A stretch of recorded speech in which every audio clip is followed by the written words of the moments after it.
if it's in line with my principles and my ethos, then I would look more into it. Religion is a lot more fluid for me. Success for me is more about providing value to the world, the universe. Energy for me is more about giving love to people. Do you think that those failures are something that we are accountable for?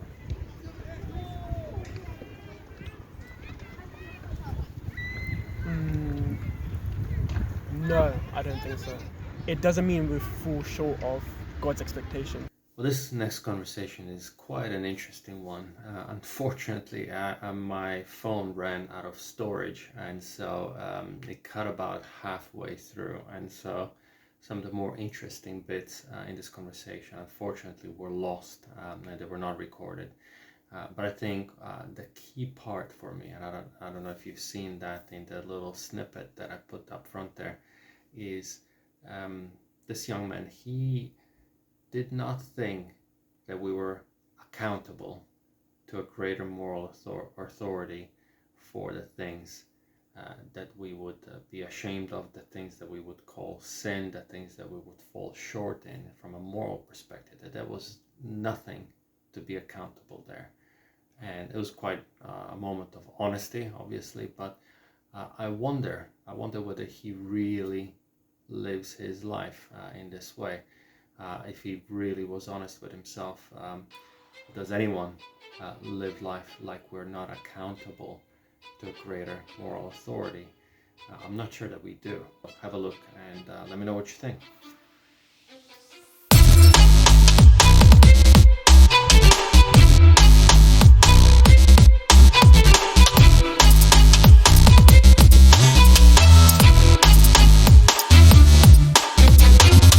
The way I like to just start the conversation with, I don't have any assumptions. Just asking people, do they have any religion, any philosophical beliefs, anything that sort of they would consider as the kind of their moral guidelines or the philosophy of life? Yeah. All right. What do you stand? Well, I am a Hindu, Okay. and I've been brought up a Hindu since I was little. But I think ever since I came to the UK, I've become a lot more open-minded. So it's not like I'm focused on one religion. I'm more open to other religions. Yeah. And I'm more of an agnostic person rather than like on either end or either extreme ends. But yeah. That's very open, very honest from you. And what kind of criteria would you apply? So you say you're kind of open. You obviously acknowledge that you have certain tradition you're coming from, open to other things. But what criteria do you apply? Do you use to sort of say, okay, this is worth looking into, and this, no, I'm going to leave that one aside? I don't think there's a criteria. I mean, it's more if it's applicable to the way I'm living at the moment, the way I'm kind of how my principles have been created. I think if it's in line with my principles and my ethos, then I would look more into it and then see this and decide if I want to. If there's like certain parts of it where I'm very interested and want to take on board with my life, I take it on. If there's other parts, then religion is a lot more fluid for me. So I take parts from different religions. So like Buddhism, I take the meditation part of it, the Zen part of it. Hinduism, I take a lot more of it because obviously I was brought up in it. Christianity and other religions, there's like little parts that I take on, and then the other parts I kind of not look into as much or not apply as much to myself. Got it. So if I understood you correctly, so you're basically trying to look at elements that you said, they align with your ethos, help you maybe to live your life in a way that basically you would say is a good, maybe, I don't know how to say, how would you describe your ethos? What is it? Is it just, what does a success look like? Success look like? I think it's, for me, success, so this is something that I've been struggling with for the past year, actually. But success for me is more about providing value to the world, the universe. So I kind of believe in that karmic energy of providing value and it kind of comes back to you. So in terms of that, my ethos is more like giving energy into the universe and then receiving that energy back. Okay. So yeah, if the religion is more about sending that energy out, so like meditation, I think that's a lot more of opening yourself up to the universe and then letting that energy come back to you in a maybe in the material sense or in the spiritual sense. Got it, got it. This concept of energy, right? I think to a lot of Westerners, this will be, you'll probably don't even have to explain it if you speak to someone from maybe where you sort of grew up with. But I think for a lot of Westerners, they're like, this sounds very, very mysterious, very, Right. very out there. How would you sort of try to explain it, to someone maybe from my background who's from the West, this idea of energy and what convinces you that is real, that exists, and that concept of kind of contributing to the energy Right. is something that's real, right? It's worth looking into. Energy for me is, I would describe it as giving love to people. So Okay. in the sense that when you provide value to someone, you're helping them out and you're giving this positive energy, like you're sharing some of your positive energy with someone else that might be going through a tough time. Sure. I feel like that's a energy that you're giving out, and then in return you're getting energy back from someone else when you're having a tough time. I feel like it's not always about the exchange. It's not always looking for, oh, if I help this person out, I'm gonna have really good energy coming my way. Yeah. It's more about just helping someone out because you want to help out, and if good energy comes your way, which it eventually will, but you're not really focusing on that. You're focusing more on giving value to other people and giving that energy out. So energy for me is more about giving love to people. Sure.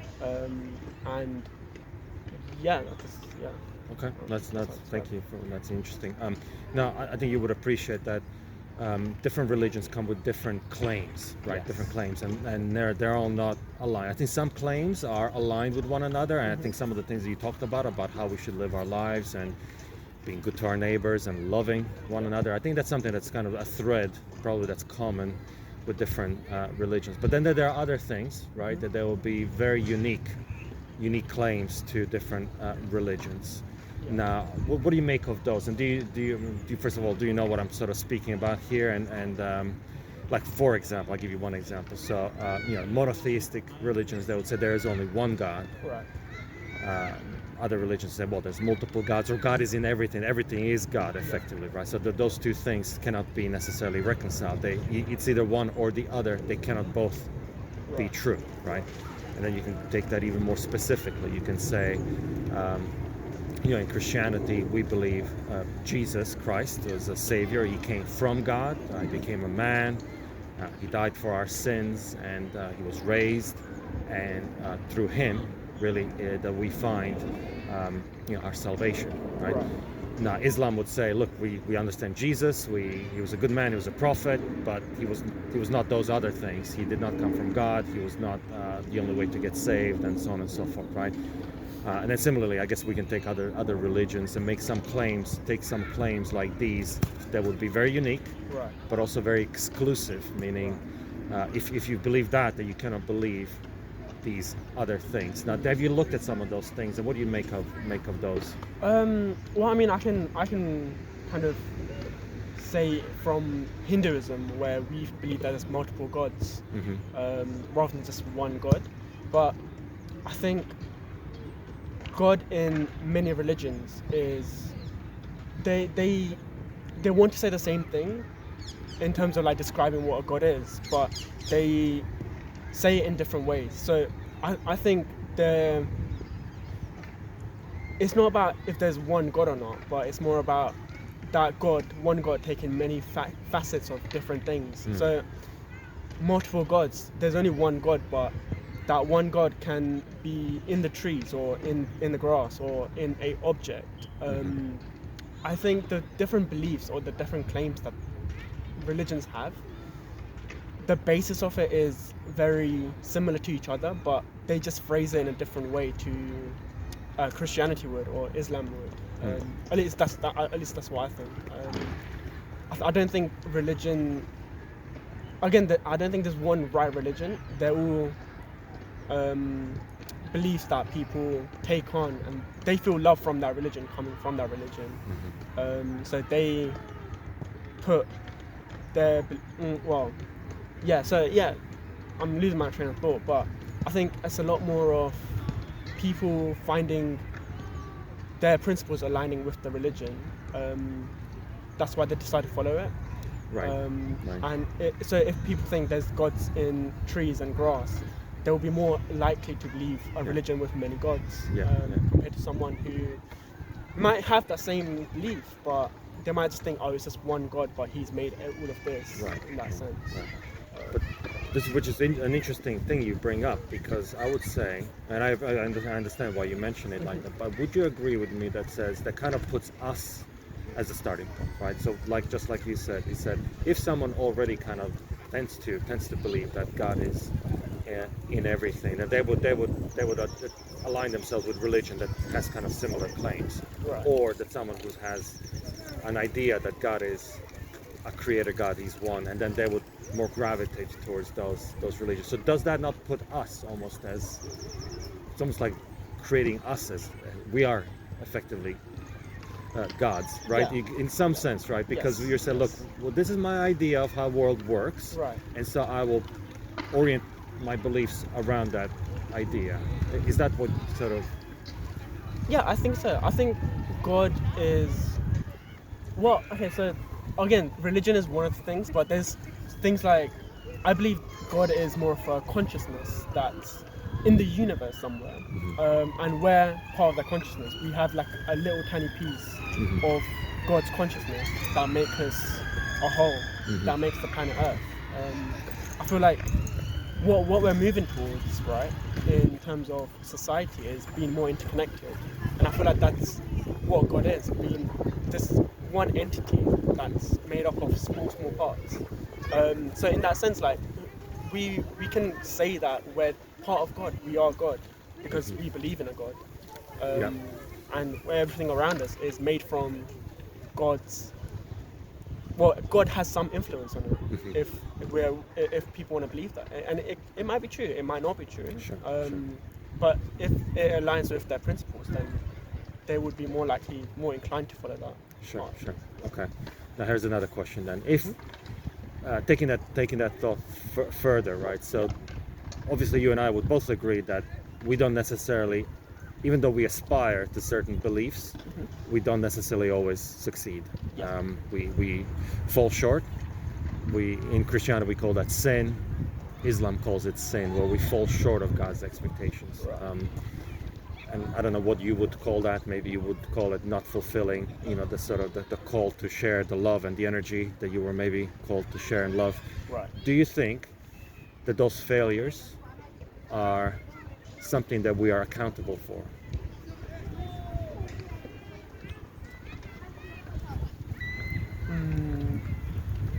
No, I don't think so. In the sense that I believe in a fatalistic kind of view where everything is meant to happen the way it's meant to happen. When I say I don't think we should be held accountable for it, in the sense that what we do, it was supposed to turn out as it has.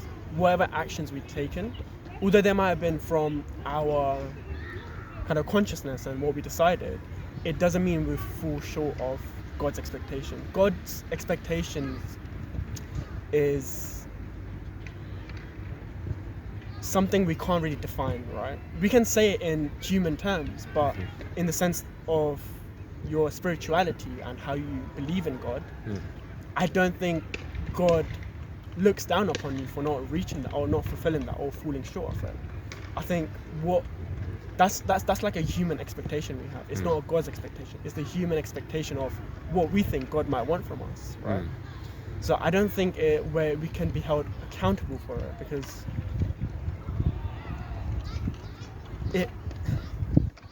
it's like, I think whatever's meant to happen. So if you do fall short of it, you are meant to fall short of it in that sense. It wasn't a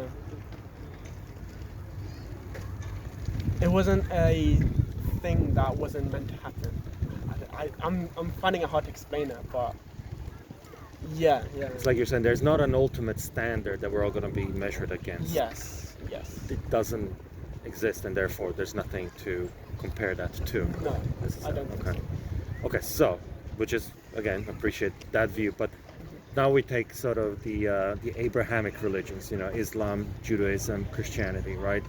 They all start from a very different perspective, right? They say, I don't know if you know the concept of 10 Commandments, right?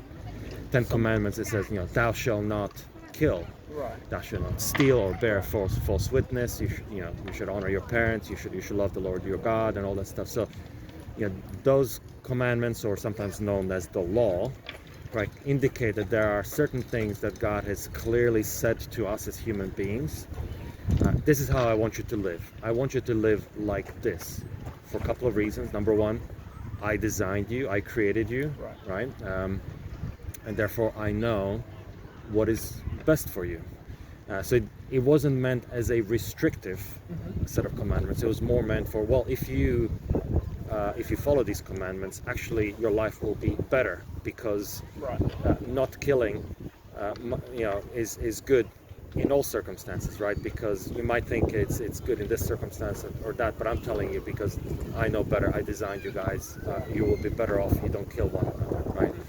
And so when we do kill, we fall short of those 10 commandments, right? And so we would say, certainly Christianity would say, that is a sin, that is a grievous rebellion against God's expectations, a rebellion that we have chosen to do ourselves. We weren't forced to do it. No one twisted our arms. We consciously, God given us free will, and we use that free will to go against His design, go against His intentions, and therefore we have done wrong to our brother. First of all, the person that we've wronged, right? But also we have said to God, look, I don't care really what your laws are. And so for that reason, we would say, look, God does actually object, because by not obeying Him, by not listening, disrespect Him. We disrespect His lordship over us. We disrespect His intentions over us.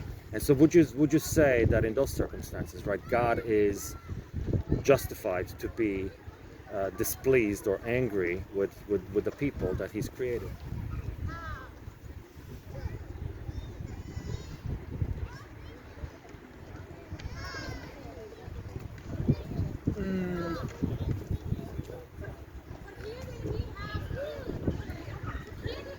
No, I don't think so. I think it is definitely wrong to kill someone. It is one of the laws. There's a reason it's a law, but I don't think. See, the thing is, if God made us, and we weren't allowed to kill people, He wouldn't have made it possible for us to kill someone else, right? That's from my view, by the way. He would not have made it possible for us to kill someone else. And I'm not saying that he purposely did it so that we would kill people, but I'm saying that if it wasn't natural for us to be aggressive towards other people, even however wrong it might be from our perspective, He wouldn't have made it possible. So the fact that He made it possible means that He Himself can't be angry with us for doing something that's natural to us, in the sense that we're aggressive, we're social creatures who might sometimes not like someone else, right? If He's made it possible, He can say you can restrict someone, saying, "Oh, you can't do this or you can't do that. I will not be pleased with you." But if that's the case, if you don't want them to do that, why make it possible in the first place? Right? Yeah. So the only way I would come back to that is that, let's say there was a way to restrict it, almost to write those 10 commandments as if you're a computer program, to kind of put those limits into our programming, right?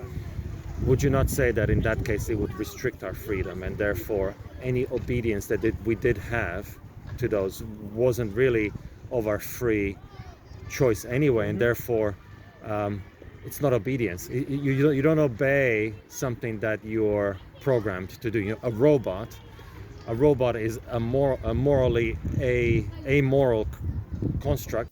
So even though the rest of the video was lost and was not recorded, I think some of the key points that came up later were around my testimony, a bit of my understanding of faiths, other faiths in the world, and what I saw unique about Christianity, and why God that I believed in truly was a God of love and a God of truth, a God of absolutes, a God of moral standards, a just God, and yet a God of love who provides with his great grace and mercy, provides a way of salvation, even though he knows that we are all falling short of his standards. That is a unique position in Christianity. There are no other religions that provide such a proposition, such a God who loves us, even though he knows we are going to fail him. He listened, he was very patient, but again, he started to be a bit cold, a bit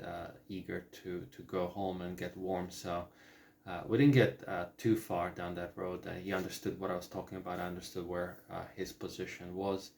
But ultimately, I just challenged him. Another interesting part that came on later in our conversation was where I asked him, look, if there was a God and he appeared right before you, would you believe then? And his answer was that, well, he would have to ask some questions if that were to happen, some questions of God to confirm whether what was happening was indeed real. And so I said, fine, okay, well, do you know what questions you would ask him? And very honestly, he replied, no, he doesn't. He would have to think about that. And this is what I sort of left him with. I basically said, look, if you do not believe in God right now, that's fine. But just be honest with yourself. Just be honest with yourself for the reasons why you don't believe, and also for what would it take to change your mind. What are those things? What are those questions that you have that would make it either a reality for you, or that you would be able to use then to once and for all say that this is not true? What are those questions? Be honest with yourself, and continue to search for that truth. We're not honest with ourselves if we don't ask those questions and go wherever the truth leads us. And I said that's what exactly I did, and the truth led me to the God of the Bible. And I've asked all the questions that I knew how to ask, and I got the answers that convinced me of those truths. And that's how we parted. I thanked him, and I wished him all the best, and I really asked him to continue his search. So thank you for watching, and I do pray for this young man as well. He seemed really genuine. Seemed he was honest about his answers. So I do pray that in his life he encounters, those questions that he wants to ask, and he finds his answers in the Lord Jesus. So that's my prayer for him. Thank you.